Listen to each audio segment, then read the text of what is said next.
Hey, how's it going, guys? This is Josh with Yakua Gaming coming at you with a special request video from my little bro JT, Ishizu Ishtar, as we all know from Season 1 versus Arcana, who is the evil magician that plays Yami Yugi, aka Atem, in Season 1.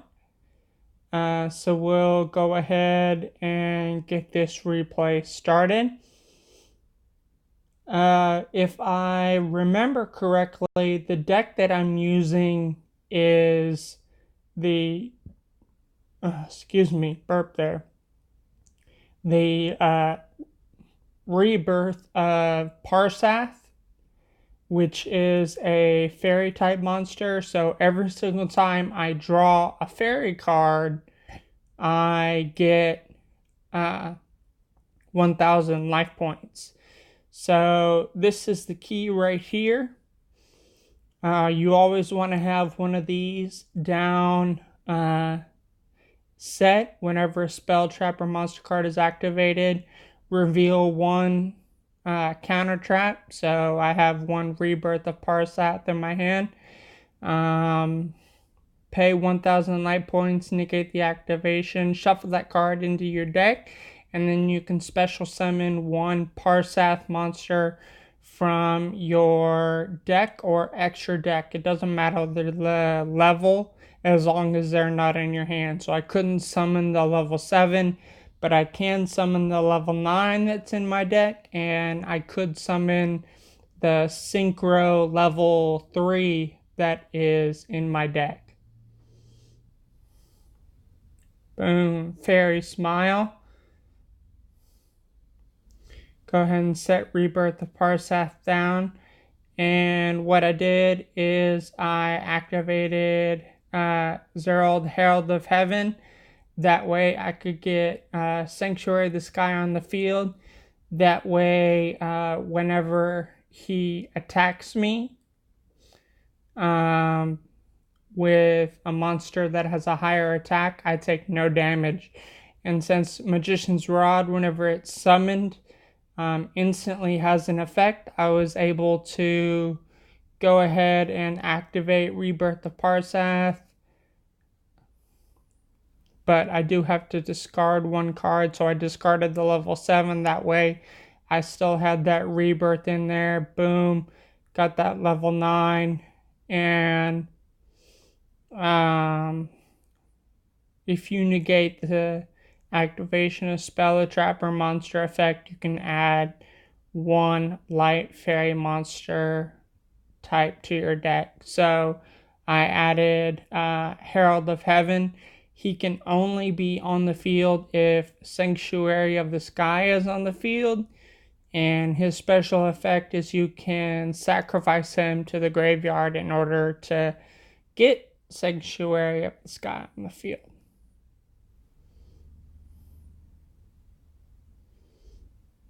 So you see I take no damage there because of Sanctuary of the Sky.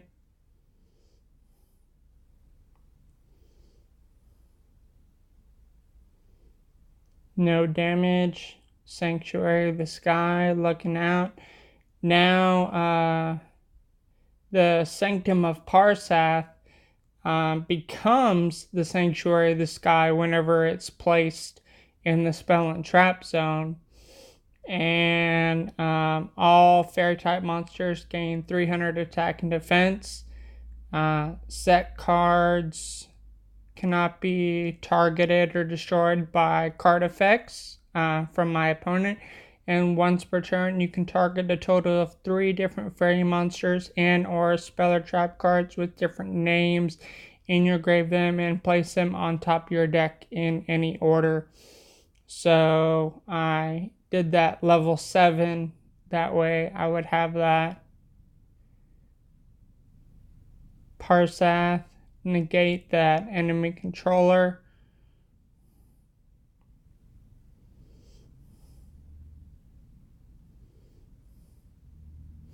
Alright, so the reason why he has 3,400 instead of 26 is if Sanctuary of the Sky is on the field and your life points are higher than your opponent, this card gains attack and defense equal to the difference in your life points.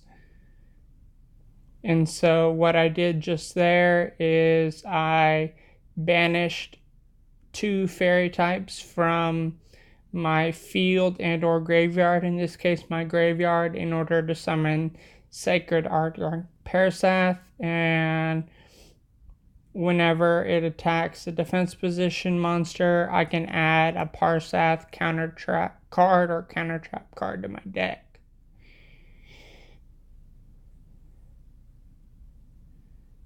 But of course, Dark Magician just went ahead and took care of that, put down Wiretap,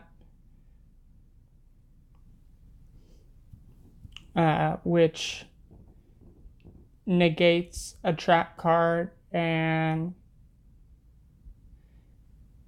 shuffles it back into the deck.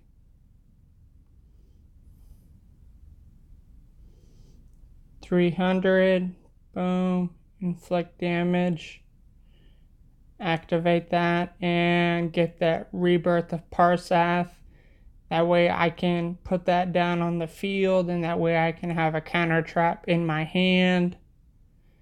That way I can activate Rebirth of Parshath, because you cannot activate Rebirth of Parshath without having a counter trap card in your hand. So that's the only tricky part.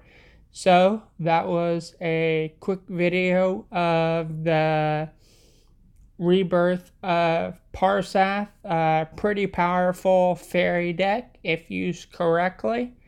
So since that was pretty short, let's go ahead and do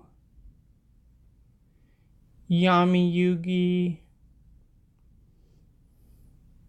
Bakura versus Yugimoto. We'll do a 2-1 on this one. I think this is the deck that I've been telling y'all that I was gonna add. Yep, the Desperado deck.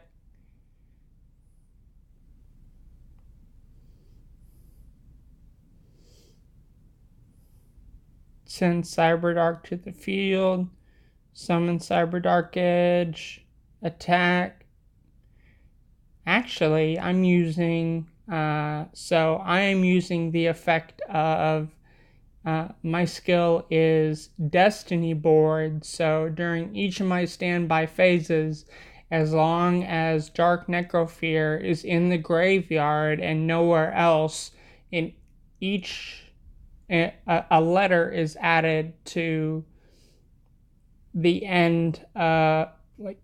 Another letter is added to my Destiny board, and after 5 turns it spells out final, and that's how we win.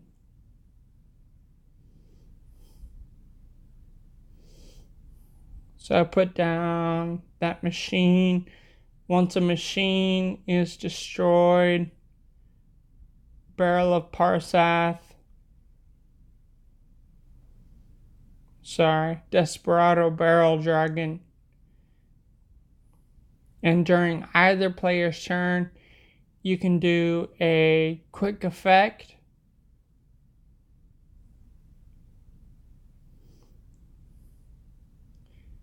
By flipping 3 coins, and for each heads monster. Of course, I put those Karibos face up in attack position, because you have to have less than 2,000 life points in order for Destiny board to activate.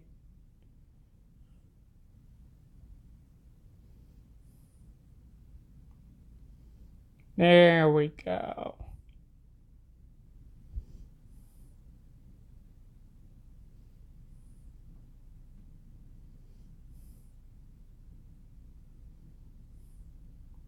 There's the first letter.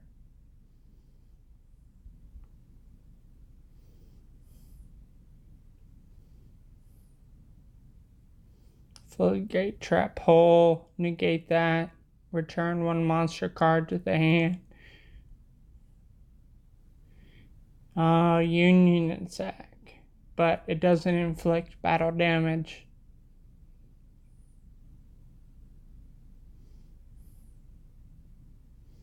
Card of the Soul. Look at your deck, see if you can add one card whose attack and defense equal your life points, which I didn't, but I had to get rid of it in order to not have 6 cards. So that was my second standby phase, so the second letter was activated.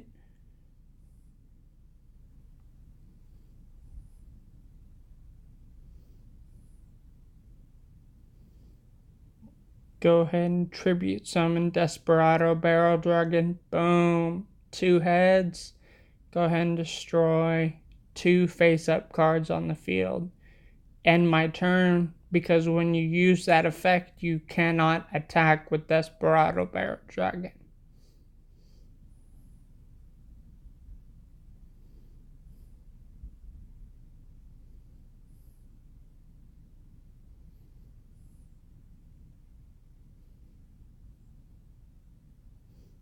End of my 4th final phase. He's got 1 more left. What's he gonna do?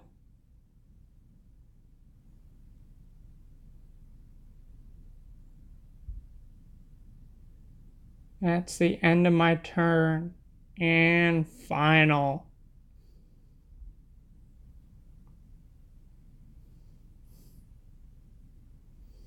You won due to Destiny Board's effect, which we all remember from Season 1 when Yami